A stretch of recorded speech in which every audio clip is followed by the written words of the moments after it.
Railway నాణ్యత పైన ప్రయాణికులు సంతృప్తిగా ఉన్నారా?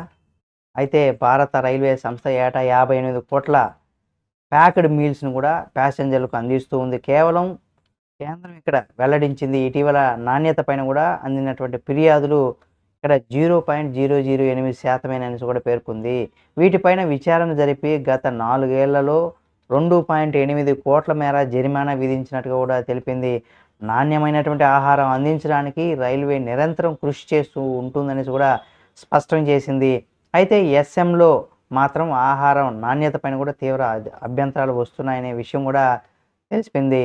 మరి దీన్ని కూడా నాణ్యత పెంచి రానున్న రోజుల్లో ప్రతి ఒక్కరికి కూడా మంచి ఫుడ్‌ను అందించే విధంగా కూడా ఉండాలని కూడా కోరుకుందాం. అయితే రీసెంట్‌గా ఎవరైతే రైల్వేలో ప్రయాణించారో మీరు ఫుడ్ కనుక ఆర్డర్ చేసుంటే బాగుందా? లేదా? అనేది కూడా మీరు మీ యొక్క అభిప్రాయాన్ని కామెంట్ రూపంలో తెలియచేయండి. మరిన్ని వీడియోల కోసం మన ఛానల్‌ని సబ్స్క్రైబ్ చేసుకొని పక్కనే ఉన్న బెల్ బటన్ నొక్కడం మాత్రం మర్చిపోకండి.